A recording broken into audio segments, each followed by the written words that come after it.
আজকে তোমাদের দশম শ্রেণীর যে গল্প পাঠ্য তার নাম হলো জ্ঞানচক্ষু।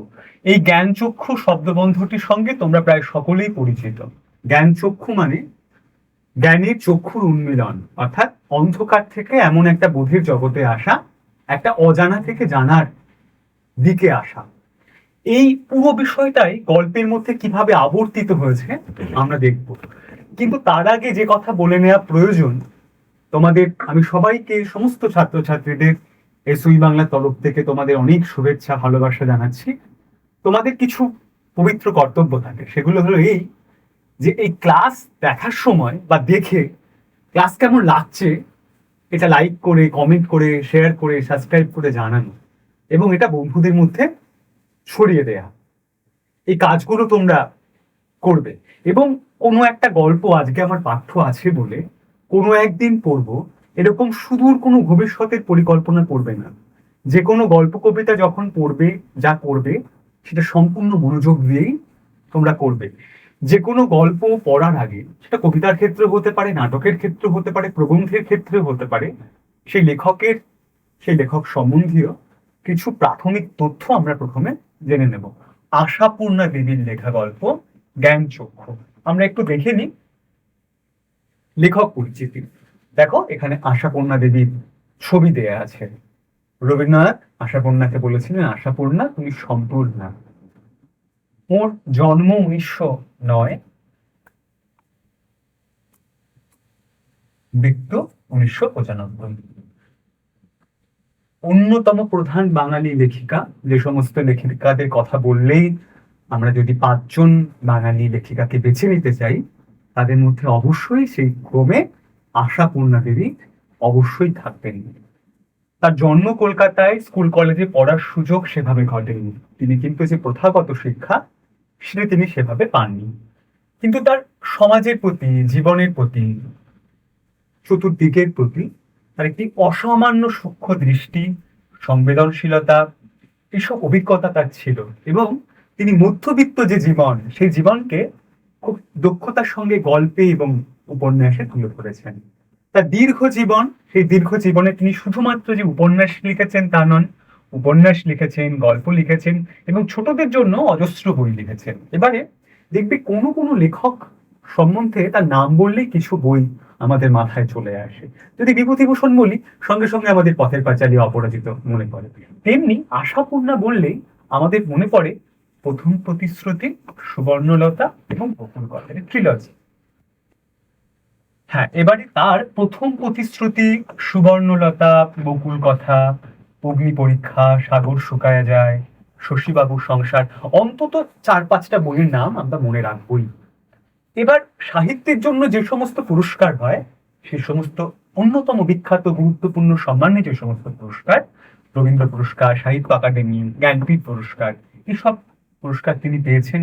একাধিক বিশ্ববিদ্যালয় তাকে ডিলিট এবং নানা সরকারি খেতাবে তাকে ভূষিত করেছেন। অর্থাৎ সম্মান অর্জনে তিনি কিন্তু সেই সময়ে, তৎকালীন সমাজে একজন নারী হয়ে স্কুলের কলেজের গণ্ডি না পেরিয়েও তিনি কিন্তু তার জীবনের এই যে জয়যাত্রা তা কিন্তু নিজে তিনি অর্জন করেছেন।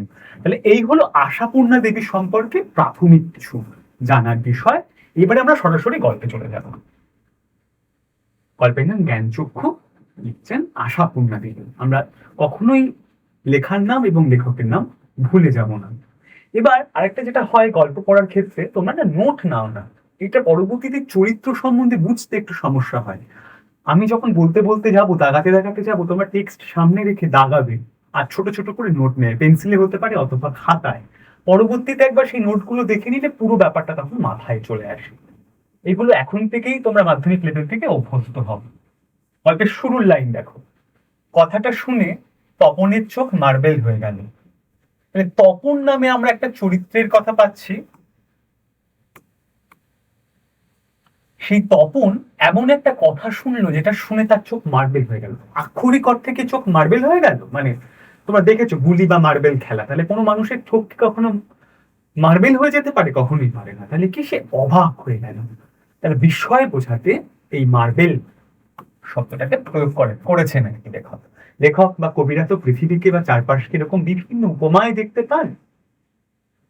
কেন মার্বেল হয়ে গেল বা অবাক হয়ে গেল? দেখো, নতুন মেসোমশাই মানে যার সঙ্গে এই কদিন আগে তপনের ছোট মাসির বিয়ে হয়ে গেল দেদার ঘটাপটা করে, মানে ধুমধাম করে অনেক আয়োজন করে, তিনি নাকি বই লেখেন। অর্থাৎ জানা গেছে ছোট মাসির যে স্বামী মানে ওর যে মেসোমশাই নতুন যার বিয়ে হয়েছে, অনেক আয়োজন করে সমারোহে তিনি নাকি বই লেখেন। সেসব বই নাকি ছাপাও হয়, শুধু বই লেখে ক্ষান্ত নন, সেসব বই ছাপাও হয়, অনেক বই ছাপা হয়েছে মেসোর। তাহলে মেসো একজন লেখক, আমরা প্রথম এই অংশ থেকে এটা বুঝতে পারছি। তার মানে তপনের নতুন মেসোমশাই, শুধু মেসোমশাই নয়, নতুন মানে সদ্য বিয়ে হয়েছে, নতুন মেসোমশাই একজন লেখক, সত্যিকার লেখক। এই তথ্যটা তপনকে অবাক করে দিয়েছে। জলজান্ত একজন লেখককে এত কাছ থেকে কখনো দেখেনি তপন, দেখা যায় তাই জানতো না লেখকরা যে তপনের বাবা, ছোট মামা বা মেজো কাকুর মতো মানুষ, এই বিষয়ে সন্দেহ ছিল তপনের। তপন ভাবতো লেখক মানে একটা অনেক দূরের কেউ, একটা অন্যরকম প্রায় ঈশ্বরের কাছাকাছি কোনো একটা জীব, তাদের অলৌকিক প্রতিভা থাকে, উভয় পিঠে ডানা থাকে, এরকম একটা প্রচন্ড কল্পনাময় একটা জানা ছিল তপনের। তখন জানতে পারলো আত্মীয় স্বজনদের মধ্যেও লেখক থাকতে পারে এবং লেখক মানুষের মতোই। কিন্তু নতুন মেশোকে দেখে জ্ঞান চক্ষু খুলে গেল তপনের। এই জ্ঞান চক্ষু কিভাবে খুলে গেল? এই জ্ঞান চক্ষুটা না দুবার আসবে গল্পে, দেখবে এটা একবার এলো। কিভাবে খুলে গেল জ্ঞান চক্ষু? একরকম ভাবে জানতো, নতুন একটা দৃষ্টিতে সে দেখল। আশ্চর্য, কোথাও কিছু উল্টো পাল্টা নেই, অন্যরকম নেই, একেবারে নিছক মানুষ, মানে পাতি একজন মানুষের মতো লেখক। সে ওদের মতোই দাড়ি কামান, সিগারেট খান, খেতে বসে আরে ব্যাস ব্যাস এত কখনো খাওয়া যায় বলে অর্ধেক তুলিয়ে দেন, চানের সময় চান করেন এবং ঘুমোর সময় ঘুম, মানে একদম একজন সাধারণ মানুষ যা যা করে একজন লেখকও তাই তাই করে। তাছাড়া ঠিক ছোট মামাদের মতোই খবরের কাগজে সব কথা নিয়ে প্রবল ভাবে গল্প করেন, তর্ক করেন, আর শেষ পর্যন্ত এদেশে কিছু হবে না বলে সিনেমা দেখতে চলে যান, কি বেড়াতে যান সেজে গুজে। দেখো, একটা কাজের পরপর ক্রম দেয়া আছে, কি কি তিনি করেন। একজন মধ্যবিত্ত সাধারণ পুরুষ মানুষের যা যা কাজ প্রতিদিনের প্রাত্যহিকতায় করা উচিত, সেই সব কাজের কথা এখানে দেয়া আছে। মামার বাড়িতে এই বিয়ে উপলক্ষে এসেছে তখন, মানে সদ্য মেসোমশাই হয়েছে আর কি, আর ছুটি আছে বলেই রয়ে গেছে, তখন রয়ে গেছে মামা বাড়িতে। এদিকে মেশোরও নাকি গরমের ছুটি চলছে, তাই মেশো শ্বশুর বাড়িতে এসে রয়েছেন কদিন। তাহলে এরও ছুটি ওরও ছুটি, ওরা সবাই মিলে মামা বাড়িতে বেশ মজা করে আছে। তাই অহরহই জলজ্যান্ত, মানে প্রায় সব সময় অহরহ শব্দের অর্থ জলজ্যান্ত একজন লেখককে দেখবার সুযোগ হবেই তপনের, আর সেই সুযোগেই দেখতে পাচ্ছে তপন। লেখক মানে কোনো আকাশ থেকে পড়া জীব নয়, তপনদের মতোই মানুষ, এই বোধোদয় তপনের হয়েছে। তবে তপনের বা লেখক হতে বাধা কি? এবার একটা আত্মপ্রশ্ন, নিজের একটা প্রশ্ন জেগেছে তপনের, যে একজন সাধারণ মানুষ যদি লেখক হতে পারে, তপনও তো একজন সাধারণ মানুষ, তাহলে ওর তো লেখক হতে কোনো বাধা নেই। মেসমশাই কলেজের প্রফেসর, সেখানে এখন ছুটি চলছে, তাই সেই সুযোগে শ্বশুর বাড়িতেই রয়ে গেছেন কদিন। আর সেই সুযোগে দিব্যি একখানি দিবানিদ্রা দিচ্ছিলেন, ছোট মাসি সেই দিকে ধাবিত হয়। তাহলে বোঝা যাচ্ছে যে এই মেসমশাই কলেজে অধ্যাপনা করেন আর তার সঙ্গে লেখালেখি করেন। এবার শ্বশুর বাড়িতে এসে তিনি বেশ ভাত টাত খেয়ে দুপুরবেলা বেশ মৌজ করে একটা দুপুরে ঘুমানোর আয়োজন করছিলেন, আর ছোট মাসি নতুন স্বামী ওইখানে দেখা করতে তিনি যাচ্ছেন। আর তপন অবশ্য না করে প্রবল আপত্তি তোলে, কিন্তু কে শোনে তার কথা? ছোট মাসি এই যে ছোট মেশোর কাছে যাচ্ছে, তপন বাধা দিচ্ছে না বলে। কেন না বলে বাধা দিচ্ছে সে আপত্তিটা আমরা এবার দেখবো। ততক্ষণে তো গল্প ছোট মেশোর হাতে চলেই গেছে, হইচই করে দিয়ে দিয়েছে ছোট মাসি তার ঘুম ভাঙিয়ে। মানে এই তপনও মেসোমশাইকে দেখে নিজের মতো করে একটা গল্প সে লিখে ফেলেছে, আর সেই গল্পটা নিয়ে ছোট মাসি ছোট মেসোমশাইকে দিয়েছে, নতুন মেসোমশাইকে, যে দেখো ও গল্প লিখেছে একটা, আর ও বারণ করছে যে গল্পটা মেসোমশাইকে দেখাতে না। তাহলে এইটুকু অংশ নিয়ে তোমাদের কোনো সমস্যা থাকার কথা নয়। তবুও যদি কোনো সমস্যা থাকে আমাকে কমেন্টে জানাবে, চরিত্রগুলোকে স্পষ্ট করবে। এখনো অব্দি আমরা তপন, ছোট মাসি এবং নতুন মেসোমশাই এই অংশটুকু দেখতে পেয়েছি চরিত্র হিসেবে। গল্পের ক্রম পরবর্তীতে কিভাবে এগোয় আমরা দেখি। তপন অবশ্য মাসির এই হইচইতে মনে মনে পুলকিত হয়, মনে মনে খুশি হয় যে আমি একটা গল্প লিখেছি, একজন লেখকের হাতে গল্পটা যাচ্ছে, তিনি আবার আমার মেসোমশাই। মুখে করলেও, মানে আপত্তি করলেও, কারণ লেখার প্রকৃত মূল্য বুঝলে নতুন মেশোই বুঝবে, রত্নের মূল্য জহুরির কাছেই। অর্থাৎ রত্ন তো জহুরিই বোঝে, তাই না? যারা রত্ন নিয়ে কাজ কারবার তারাই তো রত্নের মূল্য বোঝে, তেমনি লেখার মূল্য একজন লেখকই বুঝতে পারবে। একটু পরেই ছোট মেশো ডেকে পাঠান তপনকে এবং বোধ করি নতুন বিয়ের শ্বশুর বাড়ির ছেলেকে খুশি করতেই বলে ওঠেন, তপন তোমার গল্প তো দিব্যি হয়েছে, একটু কারেকশন করে করে দিলেই ছাপতে দেওয়া চলে। এবার নতুন জামাই, সে একটু শ্বশুর বাড়ির একটা ছেলে, তাকে তো সবাইকে খুশি করতে বলছে যে তোমার গল্প দিব্যি হয়েছে, দারুণ হয়েছে, দারুণ হয়েছে, খুব ভালো, একটু কারেকশন করে করে দিলেই ছাপতে দেওয়া চলে। তপন প্রথমটা হবে ঠাট্টা, মজা করছে, কিন্তু যখন দেখে মেশোর মুখে করুণার ছাপ, যে সত্যি মুখে একটা কারুণ্য রয়েছে, একটা সত্যিকারের একটা অনুভূতি মুখে ছায়া ফেলে যাচ্ছে, তখন আহ্লাদে কাঁদো কাঁদো হয়ে যায়।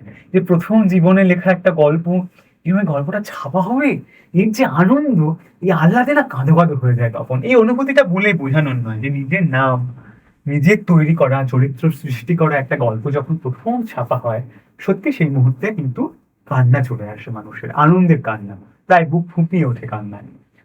তাহলে বাপু তুমি গল্পটা ছাপিয়ে দিও, মাসি বলে। মেশোর উপযুক্ত কাজ হবে সেটা। মাসি আবার বলছে, তাহলে ছাপিয়ে দাও, ছাপা যখন যাবে এটা ছাপিয়ে দিও। মেশো তেমনি করুণার মূর্তিতে বলেন, তা দেয়া যায়, আমি বললে সন্ধ্যা তারার সম্পাদক না করতে পারবে না। ঠিক আছে, তখন তোমার গল্প আমি ছাপিয়ে দেবো। সন্ধ্যা তারা হলো একটা পত্রিকার নাম। তোমরা যেমন আনন্দমেলা, দেশ, সুখতারা, নবকল্লোল, কথা সাহিত্য, সানন্দা, এরকম বিভিন্ন পত্রিকা দেখতে পাও। সেই পত্রিকায় যেমন লেখা ছাপা হয়, সেই সময় পত্রিকাটার নাম হলো সন্ধ্যা তারা। অবশ্যই এটা দাগিয়ে রাখবে। তার যে এডিটর, তাকে বললে ছাপিয়ে দেবে, মানে এইটা বলা মানে আমি একটা বেশ ওজনদার লেখক, আমি বললে কি না করতে পারবে, ছাপিয়ে দেবে। বিকেলে চায়ের টেবিলে উঠে কথাটা, সবাই মিলে বসে আছে, যে তপন গল্প লিখেছে কথাটা উঠেছে, আর সবাই তপনের গল্প শুনে হাসে। কিন্তু মেশো বলে, না না, আমি বলছি তপনের হাত আছে, চোখও আছে। হাত আছে মানে দেখবার হাত, চোখ আছে মানে দেখতে পাওয়ার যে দৃষ্টি, সেটা আছে। নচেত এই বয়সের ছেলে মেয়েরা গল্প লিখতে গেলেই তো হয় রাজা রানীর গল্প লেখে, নয়তো খুন জখম অ্যাক্সিডেন্ট অথবা না খেতে পেয়ে মরে যায়, এইসব মাল মশলা নিয়ে গল্প লেখে। তাহলে তপনের যে বয়স, সে বয়সে ছেলেরা গল্প লিখতে গেলে কি কি গল্প লেখে, তার এই ক্রমটা আমরা ভুল বলবো। রাজা রানী, খুন জখম অ্যাক্সিডেন্ট, না খেতে পেয়ে মরে যাওয়া, তার তিনটে জিনিস, সেটা আমরা 1 2 3 করে একদম নোট করে নেবো। হ্যাঁ, কোনো মতে আমরা ভুলে যাব না কখনোই। তপন সেই দিকে যায়নি, ও শুধু ওর ভর্তি হওয়ার দিনের অভিজ্ঞতা আর অনুভূতির বিষয় নিয়ে লিখেছে। এটা খুব ভালো, ওর হবে, ওর হবে মানে ওর গল্প লেখা হবে। এবং ওর গল্প লেখার বিষয়বস্তু কি, স্কুলে ভর্তি হওয়ার প্রথম দিন এবং সেই যে অনুভূতি, আমরা মনে রাখলাম। এইবার দেখো, তপন বিহ্বল দৃষ্টিতে তাকায়, ও অবাক হয়ে যায় যে সবাই আমার আমার গল্পটা নিয়ে করে বলছে, প্রথম গল্প। তারপর ছুটি ফুরলে মেশো গল্পটি নিয়ে চলে গেলেন। তপন কৃতার্থ হয়ে বসে বসে দিন গনে, কবে গল্প ছাপা হবে। কৃতার্থ মানে কৃতজ্ঞতায় যে মেশো আমার লেখাটা নিয়ে গেছে, এই কথাটাই ভাবছে তখন রাত দিন। ছেলেবেলা থেকেই তো রাশি রাশি গল্প শুনছে তপন, আর এখন বস্তা বস্তা পড়ছে। আজ এই গল্প জিনিসটা যে কি, সেটা জানতে তো বাকি নেই। শুধু এইটাই জানা ছিল না, সেটা এমনই সহজে মানুষ লিখতে পারে। নতুন মেশোকে দেখে জানলো সেটা, তবে আর পায় কে তপনকে। তখন ভাবতো লেখক লেখা একটা খুব দূরের জিনিস, যখন সে একটা গল্প লিখে ফেলেছে, এত গল্প পড়েছে শুনেছে, অনায়াসে মানুষ লিখতে পারে। এটা দেখে তপন বেশ আনন্দে আত্মহারা হয়ে উঠছে। পরের অংশে যাই। দুপুরবেলা সবাই যখন নিথর নিথর মানে স্থির, তখন তপন আস্তে একটি খাতা, হোম টাস্কের খাতা আর কি, বিয়ে বাড়িতেও যেটি মা না নিয়ে ছাড়েননি, মানে মা অত্যন্ত বাধ্য করেন পড়াশুনো করতে। যা হয় তোমাদের সময় বুঝতেই পারছো কি হয়। সেই সময় হোম টাস্কের খাতা আর কলমটি নিয়ে 3 তলার সিঁড়িতে উঠে গেল তপন। 3 তলার সিঁড়িতে উঠে, আর তোমরা বিশ্বাস করবে কিনা জানি না, এক আসনে বসে, মানে এক আসনে বসে আর না উঠে লিখেও ফেললো আস্ত একটা গল্প, আবার একটা গল্প এক টানে বসে তপন লিখে গেল। লেখার পর যখন পড়লো, গায়ে কাঁটা দিয়ে উঠলো তপনের, মাথার চুল খারাপ হয়ে উঠলো, যে বাহ, আমি এরকম একটা সৃষ্টি করে ফেলেছি, আমি আবার একটা গল্প লিখে ফেলেছি। এইটা ভেবে রোমাঞ্চিত হয়ে উঠল। এ কি ব্যাপার, এই যে সত্যি হুবহু গল্পের মতোই লাগছে, তার মানে সত্যি একটা একটা গল্প লিখে ফেলেছে তপন, তার মানে তপনকে এখন লেখক বলা চলে। নিজেই নিজেকে ভাবছে যে আমি একজন আবার গল্প লিখে ফেললাম, আমাকে এখন তাহলে একজন লেখক বলা চলে।